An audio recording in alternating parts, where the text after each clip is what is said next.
Hi, good day all of you. Welcome to our session. Welcome to our channel Intelligible Tutorials. In this today's session now we are going to talk about the similarity measures and ranking.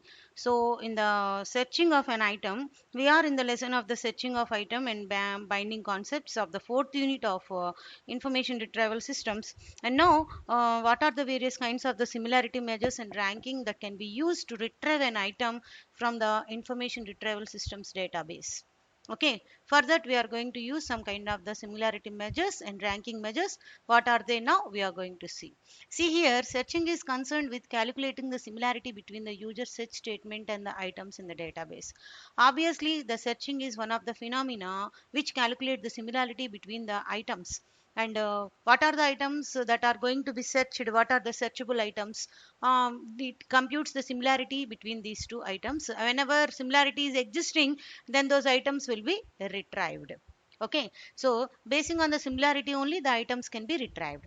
So restricting the similarity measure to passages gains significant precision with normal impact on recall.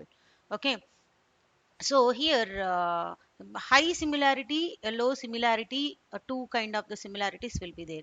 Topmost relevant similarity is obviously precision, and minimal similarity is the recall. Okay, the least relevant items. So these two measurements obviously we can use to retrieve the item from the information retrieval system based on the similarity measures.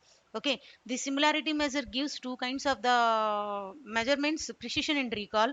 Based on the precision we can get top relevant items and most relevant items, least relevant items, all the relevant items can be calculated by using a measurement called recall.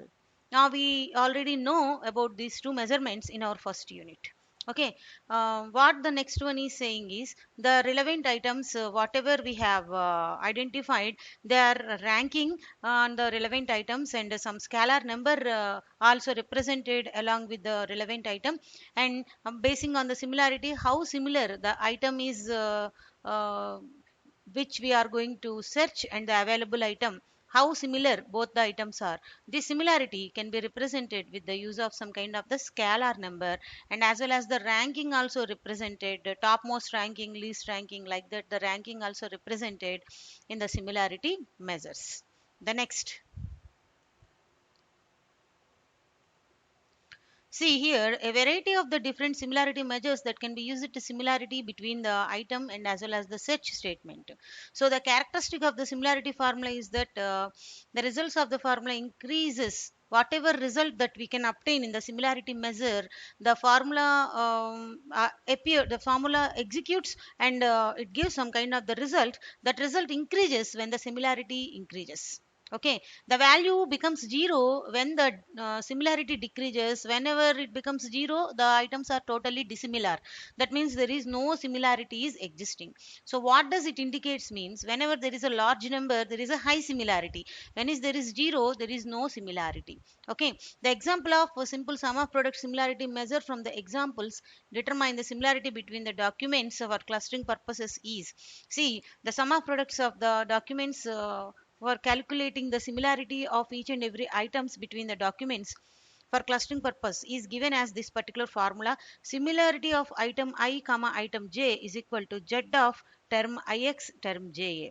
So the similarity of each and every item can be calculated by using this one, as similarity of item I comma item j is z into term ix into term ja. This is very important formula, so we have to remember this formula. Okay, so this is the one of the important formula. Next, this formula uses the summation of product of various terms of two items when treating the index as a vector. Here we have seen in the previous item j and item I. Item j is replaced with item j. See, item j is replaced with the query j, and then same formula generates the similarity between every item and query j. The problem with this measure is normalization is needed for variances in the length of items. So we have to use some kind of the measurement, that is normalization. The normalization that can come between the +1 to -1. Okay, so 0 to 1, sometimes it is +1 to -1. We have to normalize these values. So the best formula for calculating the similarity is given as the similarity of item I comma item j. So here whenever it is replaced, item j is replaced with query j, then the same formula generates the similarity between every item and query j. Okay, here normalization is needed. That is one of the drawback. We have to normalize the terms. Okay, now we have to normalize the items. We have to scale the items in between plus 1 to minus 1, like that. That means we have to give some scalar measure for the each and every item, like item 1 0, item 2 0.1, item 3 0.3, like that. Item n 1, like that. We have to give some normalization values which lies in between the range of minus 1 to plus 1. So what are the similarity formulas by the Salton in smart system that is given? These are some of the similarity formulas proposed. So here this is one of the similarity formula. To determine the weight of an atom has with respect to such statement, the cosine formula is used to calculate the distance between the vector for the item and the vector for the query. So similarity of document I, here it is showing, see here, similarity of doc I comma query j is given as doc sigma n k is equal to 1 is equal to doc of I comma k q term j comma k, and this is the formula. This formula is by total of square root of this entire term. So this is called as the cosine formula. Okay, this is one of the formula. The next formula we are going to see is Jacquard formula. The denominator becomes depend upon the number of the terms common. Here denominator is given as document I comma k and q term j comma k minus doc I comma k q term j comma k. The same one again is existing as the numerator here. Here also the common elements common increase. The similarity value quickly decreases in the range of minus 1 to plus 1. Here also the similarity value lies in the range of minus 1 to plus 1. This is the Jacquard formula. And coming to the third one, the Dice formula. The Dice formula is one of the formula. In the denominator numerator, we have to have one factor, that is 2. The normalization of the Dice formula is also invariant to the number of the terms in common. Okay, so here also it is calculated. It gives some numerical value based on the similarity. That based on that value we can identify the items are similar or dissimilar. So T2 into sigma n k is equal to 1 doc I comma k into q term j comma k. So this formula is the Dice formula for the similarity measure. So these are the formulas. The use of similarity algorithms returns the complete database as the search results. Many of the items has similarity close to, equal to, or 0. That means the similarity, dissimilar.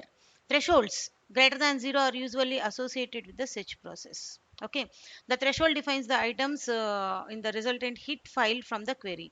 Thresholds are either a value that the similarity measure must equal or exceeds a number that limits the number of the items in the hit file. So as in the complete relation method we have seen in our previous videos, we have used some threshold value 10. Okay, for construction of the binary matrix. Here also we have take some threshold value for construction of the similarities. Okay, if the similarity exceeds, we have to restrict it up to some point. We have to use some kind of the threshold value. The threshold value is the important value to construct the binary matrix, where in the binary similarity matrix how we computed in the complete term relation method. Here also threshold plays an important role for construction of the binary value. Okay, so now normalizing the denominator results varying with the commonality terms. Here query is given as these values, document is given as these number of the terms, and query is given as these number of the terms, and doc2 is given as the terms. And now we are constructing the similarity of doc1 and doc2 according to cosine. The similarity 36.6 for doc1, and Jacquard it is 16, and Dice it is 20. Here also doc2 36.66, Jacquard minus 12, and Dice it is 20. So the normalizing factors for similarity measures it is showing for each and every value, like cosine, Jacquard, Dice, for the two kinds of the documents. Here it is showing how the values will work on the different kinds of the documents of same query, how they will work, it is showing now. In the Jacquard only it differs, remaining cosine and Dice both are same. Next, query threshold process. What is the meaning of the query threshold process? Here the vector is given as, sorry, Here the vector is given as some set of the items like American geography, lake, Mexico, painter, oil reserve and subject. In doc 1, geography of Mexico suggests oil reserves are available. The vector is given as values like 0, American is not there, so 0. Geography is there, 1. And Mexico, third one, it is lake is not there, 0. Mexico is there, so it is given as 2. And painter is not there, and oil is there, it is given as 3. And reserve is also there, 1. And subject is not there, 0. So whenever whatever values are there, that is given as zeros. The whatever values are existing, those are given as some numerical values like 1 2 3 1, like that, based on the existence, based on the frequency of occurrences. Now coming to the second vector, doc 2, 132000, what it is saying, American geography has lakes available everywhere. So American is there, 1. And geography, it is there, it is given as 3. And lake is there, it is given as 2. And remaining all are not there in this query, so all are zeros here. Now coming to the doc 3, painter suggests Mexico lakes as subjects. How the vector can be represented? American is not there, geography is not there, so it is can represented as 0. But lakes is there, it is represented as 1. And no, Mexico is there, so again it is represented as 3. And painter is also there, it is represented as 3. And oil reserve are not there, so they can be represented as zeros. Subject is there, so subject is represented as 2, based on the existence of occurrences. Okay, so again query oil reserves in Mexico. For oil reserves in Mexico, the query how it can be constructed vector. Oil is not there, reserves is not, American geography lake are not there, but Mexico is there and reserves is there, oil is there. So wherever the place represents, those can be represented as 111 in the query. Now we are calculating based on these vector values the similarity of query on doc 1 and similarity of query on doc 2 and similarity of query on doc 3. So based on these vector values, you are calculating the similarity here. Okay, so for the similarity of doc 1 based on the formula 6, here it is 0 and here it is 3. Similarity of query on doc 1, here it is represented as 6. Okay, and similarity of query on doc 2, it is 0, and similarity of doc 3, it is 3. Okay, so based on the formula, it is showing like that. Okay, so this is query threshold process.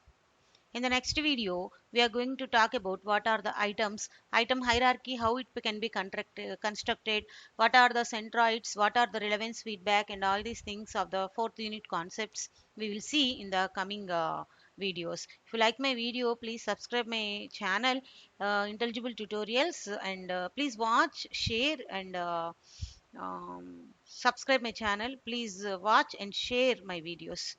Thank you.